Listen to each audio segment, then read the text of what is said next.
Hello students, तो आज हम पढ़ेंगे सीड के बारे में। सीड ना सिर्फ एक स्ट्रक्चर नहीं है, ये एंड प्रोडक्ट है आपके सेक्सुअल रिप्रोडक्शन इन प्लांट्स का। उसी के साथ ये एक स्टार्टिंग पॉइंट है आपके new life cycle of plant का, कि सेक्सुअल रिप्रोडक्शन के एंड में अब जाके मैच्योर हो जाएगा ओव्यूल और वो बना देगा सीड। ठीक है, यही सीड जब मिट्टी में डालोगे तो एक न्यू प्लांट बन जाएगा। ठीक है, तो ये दोनों चीज है। It is the end of sexual reproduction का, it's an end product of sexual reproduction. At the same time it is the starting point for the life cycle of a new plant. ठीक है, तो आप समझते हैं कि जो हमारा डबल फर्टिलाइजेशन हुआ था उसके बाद क्या क्या चेंजेस हुए। ठीक है, तो फर्टिलाइजेशन होने के बाद आपका सिंगेमी हुआ तो जाइगोट बनाया एम्ब्रियो। ठीक है, प्राइमरी ट्रिपल फ्यूजन के बाद बना प्राइमरी एंडोस्पर्म न्यूक्लियाई और उससे डेवलप होके बना एंडोस्पर्म। तो सबसे पहले क्या होता है, हमने अभी पढ़ा, सबसे पहले एंडोस्पर्म डेवलपमेंट होता है जिसमें primary endosperm nuclei is transformed into endosperm, ये हमने पढ़ा। ठीक है, जब एक सब्सटैंशियल अमाउंट में एंडोस्पर्म बन जाता है उसके बाद होता है आपका एम्ब्रियो डेवलपमेंट। ठीक है, क्योंकि न्यूट्रिशन तो एंडोस्पर्म ही प्रोवाइड करेगा। तो फिर हुआ आपका जाइगोट से एम्ब्रियो का डेवलपमेंट। ठीक है, जो कि आपने पढ़ा कि मोनोकॉट्स और डाइकॉट्स दोनों का एम्ब्रियो डेवलपमेंट डिफरेंट होता है। तीसरी चीज हमने देखी कि इसके अलावा आपका क्या हुआ, जो ओवरी है वो मैच्योर होके बना फ्रूट। ठीक है, और जो अब होगा वो है ओव्यूल, मैच्योर होके बनाएगा सीड। समझ आया? ओवरी मैच्योर होके बनाती है फ्रूट, ओव्यूल मैच्योर होके बनाता है सीड। तो अगर मैं कहूं कि सीड की डेफिनेशन क्या है, तो what is a seed? It's a matured ovule formed after fertilisation. ठीक है, तो एक सीड के क्या क्या पार्ट होते हैं, सीड में मेजर क्या कंपोनेंट्स होते हैं वो समझते हैं। तो सबसे पहले सीड के अंदर क्या होगा, एम्ब्रियो, जो आगे जाके एक न्यू प्लांट बनाएगा। ठीक है, अगर सीड है तो सीड को प्रोटेक्ट करने के लिए कोई कवरिंग होगी, प्रोटेक्टिव लेयर होगी, जिसको हम कहते हैं सीड कोट। ये क्या करेगा, प्रोटेक्शन का काम करेगा। ठीक, इसके अलावा सीड के अंदर क्या होगा, फूड स्टोर्ड होगा जो कि नरिशमेंट प्रोवाइड करेगा। ठीक है, समझते हैं ये फूड कहाँ स्टोर्ड होता है। तो जब आप अभी स्ट्रक्चर समझोगे ना मोनोकॉट और डाइकॉट का, तो भी ज़्यादा क्लियर हो जाएगा कि फूड कहाँ पे रहता है। मैं एक थोड़ा सा ब्रीफ देती हूँ कि फूड एक तो कॉटिलेडन्स में हो सकता है। अगर मोनोकॉट है सिंगल कॉटिलेडन होगा, उसे हम स्क्यूटिलम कहेंगे। डाइकॉट है तो दो कॉटिलेडन्स होंगे। कॉटिलेडन्स का मेजर फंक्शन क्या होता है, वो एब्जॉर्ब करता है न्यूट्रिएंट, एंडोस्पर्म से ट्रांसफर करता है to the developing embryo. Second, उसमें फूड स्टोर्ड होता है। ओके, इसके अलावा अगर फॉर एग्जाम्पल आपका क्या है, एंडोस्पर्मिक सीड है। एंडोस्पर्मिक सीड अगर आपको याद हो, मैंने पहले बताया है कि एंडोस्पर्मिक सीड वो होती है जिसमें endosperm is present in the seed. Normally क्या होता है, एंडोस्पर्म कंज्यूम हो जाता है जैसे जैसे एम्ब्रियो डेवलप होता चला जाता है, लेकिन जो एंडोस्पर्मिक सीड होते हैं उनमें एंडोस्पर्म बचता है, तो वहां पे भी फूड स्टोर होता है एंडोस्पर्म में। इसके अलावा मैं आगे पढ़ाऊंगी कुछ स्पेशल सीड्स होते हैं, जैसे पेरिस्पर्मिक सीड्स होती हैं, वहां पेरिस्पर्म प्रेजेंट होता है, तो वहां पर भी फूड स्टोर पेरिस्पर्म में होता है। ठीक है, तो अभी समझिए कि सीड के अंदर जो मेजर स्ट्रक्चर्स रहते हैं वो है एम्ब्रियो, जिससे एक न्यू प्लांट बनेगा, सीड कोट जो उसको प्रोटेक्ट करेगा, और उसमें फूड होगा जो नरिशमेंट प्रोवाइड करेगा। ठीक है, अब समझते हैं मोनोकॉट और डाइकॉट के सीड का स्ट्रक्चर। यहाँ पे मैंने स्ट्रक्चर बनाया है, ये डाइकॉट का सीड है, दो कॉटिलेडन्स दिख रहे हैं, ये मोनोकॉट का सीड है। तो मैंने बोला था कि सीड में सबसे पहले एक तो सीड में प्रोटेक्टिव लेयर होती है, वो होती है सीड कोट। ठीक है, तो समझते हैं सीड कोट के बारे में। इसमें भी जो आउटर कवरिंग है that is the seed coat, monocots में भी है और डाइकॉट्स में भी होती है। तो जो ओव्यूल में आपके स्ट्रक्चर्स थे, ओव्यूल का प्रोटेक्टिव स्ट्रक्चर क्या था, ओव्यूल में प्रोटेक्शन का काम करता था। इंटेग्यूमेंट की दो लेयर्स होते थे, आउटर होता था और इनर इंटेग्यूमेंट, इसीलिए उसको बाइटेगमिक भी बोलते थे। तो वहां पे वो बनाता है, इंटेग्यूमेंट बनाता है आपका सीड कोट। सीड कोट कौन बनाता है, इंटेग्यूमेंट। इंटेग्यूमेंट्स के क्योंकि दो पार्ट थे, एक आउटर इंटेग्यूमेंट होता था और एक इनर इंटेग्यूमेंट होता था, तो ये आउटर इंटेग्यूमेंट जाके बनाता है सीड की outermost layer which is called as testa. ध्यान से सुनना, जो आउटर इंटेग्यूमेंट की लेयर है वो बनाता है टेस्टा, हार्ड होता है। ठीक है, टेस्टा इज हार्ड एंड थिक। जो इनर लेयर है वो बनाती है टेगमेन, ये लेयर थिन होती है। ठीक है, तो सीड की जो प्रोटेक्टिव लेयर है वो इंटेगुमेंट्स बनाती है। दो लेयर होती है, आउटर इज जो कि हार्ड है, थिक है, इनर को कहते हैं टेगमेन जो कि थिन है। अब आता है कि सीड कोट का क्या काम है। तो सबसे पहले कि वो क्या करेगा, प्रोटेक्शन प्रोवाइड करेगा। ठीक है, तो सीड कोट का क्या रोल होता है, प्रोटेक्शन। इसके अलावा ये डेसिकेशन में भी हेल्प करेगा कि वाटर लॉस ज्यादा ना हो। ठीक है, इसके अलावा इट प्रिवेंट्स जर्मिनेशन। इसका मतलब ये है कि अगर सीड कोट बहुत हार्ड होता है ना तो भी वो जर्मिनेशन को कंट्रोल करता है, जर्मिनेट होने नहीं देता है सीड को।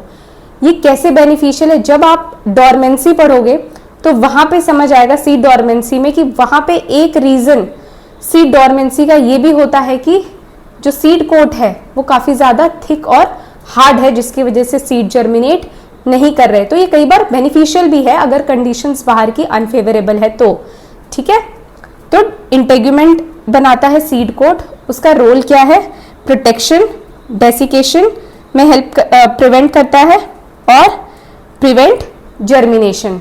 ठीक है, सीड कोट की दो लेयर्स होती है, outer is टेस्टा, inner is tegmen. Next अब पढ़ते हैं हीलियम के बारे में। तो हीलियम के बारे में अगर आपको ओव्यूल का स्ट्रक्चर याद होगा तो मैंने बताया था कि हीलियम क्या है, helium is a junction between the funicle and the body of ovule. तो जैसे जैसे आपका ओव्यूल डेवलप होता है और आगे जाके सीड बनाता है ना, तो फ्यूनिकल जो है वो डीजेनरेट हो जाता है, और जब वो डीजेनरेट हो जाता है तो वहां पे वो एक मार्क छोड़ देता है, उसको हम बोलते हैं हीलियम। ठीक है, ये जो आपको रीजन्स दिख रहे हैं मिड में, इसको हम कहते हैं, इस स्कार को हम कहते हैं हीलियम। तो hilum is basically a scar which shows, which connects your seed to the ovary. ठीक है, क्योंकि आगे जाके ओव्यूल क्या बना देगा, आपका सीड बना देगा। फ्यूनिकल रह गया तो वहां पे जो स्कार होता है वो आपका हीलियम होता है। ठीक है, अब दूसरी नेक्स्ट चीज आती है माइक्रोपाइल। तो ओव्यूल में जो एक ओपनिंग थी, जो टिप पे जो ओपनिंग होती है उसे हम माइक्रोपाइल कहते हैं, ये वही माइक्रोपाइल है। तो क्या होता है ना, डाइकॉट में तो आपको माइक्रोपाइल थोड़ा क्लियरली दिख भी जाएगा, हीलियम के जस्ट नीचे एक स्मॉल सी ओपनिंग होती है, उसको हम कहते हैं माइक्रोपाइल। लेकिन जब आप मोनोकॉट का सीड देखोगे ना तो आपको क्लियरली माइक्रोपाइल दिखाई नहीं देगा। रीजन बीइंग वहां एक ही कॉटिलेडन है, तो सीड कोट के उसमें वो छिप जाता है। पर ऐसा नहीं है कि माइक्रोपाइल प्रेजेंट नहीं होता है, micropyle is present in both dicot and a monocot seed. और माइक्रोपाइल का रोल क्या है, इसी के थ्रू ऑक्सीजन एंटर होगा जो कि जर्मिनेशन में हेल्प करेगा, वाटर का एब्जॉर्प्शन माइक्रोपाइल के थ्रू होगा। और एक इंपॉर्टेंट चीज बताती हूँ कि micropyle is the region from where germination starts, always remember. ठीक है, micropyle is the region from where germination of seed starts. तो सीड जब जर्मिनेट होकर एक न्यू प्लांट बनाना होता है ना, वो स्टार्ट माइक्रोपाइल से होता है। इट मेक सेंस ना, वहीं से तो ऑक्सीजन आ रहा है, वहीं से वाटर आ रहा है, वहीं से एब्जॉर्ब करेगा, तो सबसे पहले तो जर्मिनेशन वहीं से स्टार्ट होगा। ठीक है, तो ये हो गया माइक्रोपाइल का रोल। अब नेक्स्ट समझते हैं माइक्रोपाइल के बाद अब हम बात करते हैं आपके एम्ब्रियो के बारे में। ठीक है, तो मैंने सीड कोट के बारे में बता दिया, अब बता दे प्रोटेक्टिव लेयर्स क्या है, अभी कॉटिलेडन, सब एम्ब्रियो के पार्ट में आएगा। ठीक है, तो एम्ब्रियो के दो पार्ट्स हैं, एक है आपका एम्ब्रियोनल एक्सिस और दूसरा है आपका कॉटिलेडन्स। ठीक है, तो अगर हम डाइकॉट की बात करते हैं तो दो कॉटिलेडन्स है, 1 और 2। अगर हम मोनोकॉट की बात करते हैं तो सिंगल कॉटिलेडन है जिसको हम क्या बोलते हैं, स्क्यूटिलम। कॉटिलेडन का क्या फंक्शन है मैंने बताया है, कॉटिलेडन का फंक्शन है कि वो न्यूट्रिएंट को एब्जॉर्ब करता है एंडोस्पर्म में और एम्ब्रियो के डेवलपमेंट में उसे ट्रांसफर करता है एम्ब्रियो के डेवलपमेंट के लिए। ठीक है, तो पहला है absorption and transfer of nutrients to the embryo. दूसरा रूल है कि ये फूड को स्टोर करता है। ठीक है, मैंने अभी जस्ट थोड़ी देर पहले बताया था कि फूड स्टोरेज में कॉटिलेडन्स भी इन्वॉल्व होते हैं। ठीक है, तो वो हो गया आपका कॉटिलेडन। इसके अलावा अब है आपका एम्ब्रियोनल एक्सिस। ठीक, अगर हम डाइकॉट्स की बात करते हैं तो यहाँ एम्ब्रियोनल एक्सिस सेंट्रल है, समझ आता है, इजी है, दिखाई भी दे जाता है। तो आपका सेंटर में एम्ब्रियोनल एक्सिस है। अब इसके दो पार्ट्स होते हैं, ठीक है। एक होता है आपका एपिकोटाइल, एक होता है आपका हाइपोकोटाइल। अगर याद रखने के लिए, ठीक है, कोटिलेडन्स है, ये कोटिलेडन्स है आपके।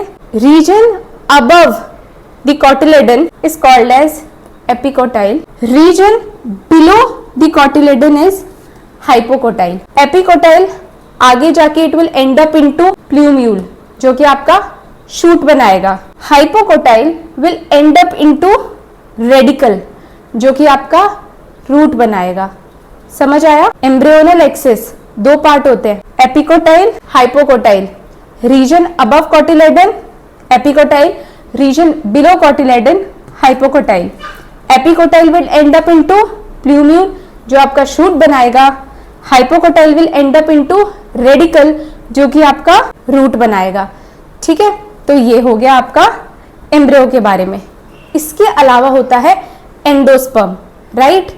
तो मोनोकॉट और डाइकॉट में ये डिफरेंस है ना, डाइकॉट में आपको एंडोस्पर्म नहीं दिखेगा, यहाँ कहीं भी मैंने लेबल नहीं किया, क्योंकि डाइकॉट में जनरली डाइकॉट में एंडोस्पर्म नहीं प्रेजेंट होता है, वो कंप्लीटली कंज्यूम हो जाता है आपके एम्ब्रियो डेवलपमेंट में। इसलिए जनरली जो आपका डाइकॉट का सीड होता है ना, इट इज नॉन एंडो, ठीक है, जनरली। लेकिन मोनोकॉट के केस में आपको एंडोस्पर्म क्लियरली यहाँ पे दिखाई देगा। ये रीजन जो है ना, ये है एंडोस्पर्म, क्लियरली मोनोकॉट्स में दिखता है। तो एंडोस्पर्म का क्या फंक्शन है? इसमें फूड स्टोर्ड होता है। एंडोस्पर्म के अलावा ये जो मैंने सीड का स्ट्रक्चर बनाया है, ये है राइस के ग्रेन का स्ट्रक्चर। यहाँ आपको एक और लेयर दिख रही होगी, वो है एल्यूरोल लेयर। एंडोस्पर्म के जस्ट आउट इनर पे जो आपको ये पहली लेयर दिख रही है, ये है एल्यूरोल लेयर। ठीक है, एल्यूरोल लेयर भी ट्रिप्लॉइड होती है, ये डबल फर्टिलाइजेशन के बाद ही बनती है। इसका क्या रोल है? बेसिकली एल्यूरोल लेयर ना कुछ एंजाइम्स रिलीज करती है, जैसे अल्फा अमाइलेज हो गया, जो ये जो फूड है बेसिकली इसको ब्रेक डाउन करने में हेल्प करेगा। ठीक है, तो aleurone layer is also the part of endosperm. इसमें एंजाइम्स होते हैं जैसे अल्फा अमाइलेज, जो और भी एंजाइम्स होते हैं जो क्या करेंगे, बेसिकली जो फूड है अंदर उसको ब्रेक डाउन में हेल्प करते हैं। ठीक, अब जो आपका मोनोकॉट का सीड होता है, इसमें ये अलग होता है। पहले तो मैंने बताया था कि मोनोकॉट के सीड में क्या होता है, स्क्यूटुलम का लेटरल साइड में स्क्यूटुलम होता है, ये आपको दिख रहा है ना, कोटिलेडन वन साइडेड है, इसलिए यहाँ पे एम्ब्रियोनल एक्सिस भी सेंटर्ड नहीं होती है। ठीक है, उसका सेंट्रल ओरिजिन नहीं होता है। तो यहाँ पे भी सेम चीज है, प्लूम्यूल है, रेडिकल है, लेकिन डिफरेंस क्या होता है कि मोनोकॉट के सीड में प्रोटेक्टिव लेयर्स होती हैं। ठीक है, स्पेसिफिक है, मोनोकॉट के सीड में प्रोटेक्टिव लेयर्स होती हैं। कोलेप्टाइल होता है जो कि प्रोटेक्ट करता है प्लूम्यूल को, कोलराइजा होता है जो प्रोटेक्ट करता है रेडिकल को। ठीक है, इसी के साथ अब आपको समझ आ गया होगा डाइकॉट और मोनोकॉट का सीड। अब नेक्स्ट मैं आप लोगों को बताऊंगी कि क्या अलग टाइप्स के सीड होते हैं, कुछ स्पेशल सीड्स होते हैं उसके बारे में। चलिए, तो सबसे पहले ना मैं आपको एक इम्पॉर्टेंट पॉइंट बताती हूँ, एक इम्पॉर्टेंट टिप देती हूँ। जो मोनोकॉट का सीड है, it's actually a fruit. Confuse नहीं होना है, मैं एक्सप्लेन करती हूँ। मैंने कहा कि मोनोकॉट का सीड है ना, इट्स एक्चुअली अ फ्रूट। इस टाइप के फ्रूट को हम कहते हैं कैरियोप्सिस। ठीक है, इस टाइप के हम फ्रूट को क्या कहते हैं, कैरियोप्सिस। तो नॉर्मली पहले तो जनरल समझते हैं कि क्या होता है। आपका ओवरी मैच्योर होके बनाता है फ्रूट, ओव्यूल मैच्योर होके बनाता है सीड। तो दोनों अलग चीजें हैं। फ्रूट के अंदर आपकी सीड होती है, तो दोनों अलग चीजें हैं। पर मोनोकॉट्स के केस में ऐसा नहीं होता है। ठीक है, आप अगर राइस देख लो या व्हीट, कॉर्न, कोई भी मोनोकॉट देख लो, तो जब आप उसका कोई सीड पकड़ते हो ना, तो वो सीड नहीं है, it's actually a fruit. Scientifically it's a fruit. ऐसा इसीलिए है क्योंकि वहां पे जो फ्रूट की वॉल है, I am talking about the monocot seed. ठीक है, समझना, जो फ्रूट की वॉल होती है वो क्या होती है, मैंने बताया था। ओवरी जब फ्रूट में मैच्योर होती है, जो ओवरी की वॉल है वो क्या बनाती है, पेरिकार्प, जो 3 डिफरेंट टाइप्स का होता है, एक्सो, मीजो एंड एंडोकार्प। ठीक है, तो फ्रूट की वॉल होती है पेरिकार्प, और जो सीड कोट होता है, जो भी मैंने बताया इंटेगुमेंट्स का बना होता है, टेस्टा एंड टेगमेंट, ये दोनों ना मोनोकॉट के केस में फ्यूज्ड होते हैं। है समझना, मोनोकॉट्स के केस में जो फ्रूट वॉल है, that is the pericarp and the seed coat, both are fused. And क्योंकि वो फ्यूज्ड है, तो आप कोई डिफरेंस ही नहीं बता पाओगे कि ये फ्रूट है या ये सीड है। तो इसी वजह से इस टाइप की जो चीज होती है ना, फ्रूट होता है, इसे हम कहते हैं caryopsis. It's a type of dry fruit. ठीक है, टर्म याद रखना, कैरियोप्सिस। इसी वजह से मोनोकॉट का seed is a fruit and what fruit, it's a caryopsis. ठीक है, तो फिर सोचा जा सकता है तो साइंटिफिकली क्या है, मोनोकॉट का seed is actually a fruit, caryopsis. क्यों? क्योंकि वहां फ्रूट वॉल और सीड जो कोट होता है वो फ्यूज्ड होता है, वो सेपरेट नहीं होता, तो आप नहीं डिफरेंशिएट कर सकते। फिर क्वेश्चन आता है कि हम उसको सीड क्यों बोलते हैं। हम उसको सीड इसीलिए बोलते हैं क्योंकि उसमें एम्ब्रियो है। ठीक है, आगे जाके एक न्यू प्लांट बना देगा, यही रीजन है कि हम उसको सीड बोलते हैं। ठीक है, हम सीड सिर्फ इसलिए बोल रहे हैं, उसमें एम्ब्रियो है, उसमें बाकी सारे जितने भी अभी आपने कैरेक्टर्स देखे ना, मोनोकॉट और डाइकॉट के सीड का जो मैंने डिफरेंस बताया, तो इसी वजह से कि उसमें सारी चीजें हैं। ठीक है, जो डिफरेंस नहीं कर सकते आप वो है उसका फ्रूट वॉल और सीड कोट में कोई डिफरेंस नहीं होता, वो फ्यूज्ड होता है। और जब आप उसको लगाते हो तो आपको एक न्यू प्लांट मिलता है। राइस का ग्रेन आप लगाओ, आपको न्यू प्लांट मिलेगा, तो इसीलिए हम उसको सीड बोलते हैं, but scientifically it's a fruit, caryopsis. इसके अलावा जो आपको पढ़ना है वो है एंडोस्पर्मिक या नॉन एंडोस्पर्मिक सीड, जो कि मैं आपको बता चुकी हूँ। मैं डिस्क्रिप्शन में लिंक शेयर कर दूंगी वीडियो का, तो मैंने आपको ऑलरेडी बता दिया है एंडोस्पर्मिक और नॉन एंडोस्पर्मिक सीड्स क्या होते हैं।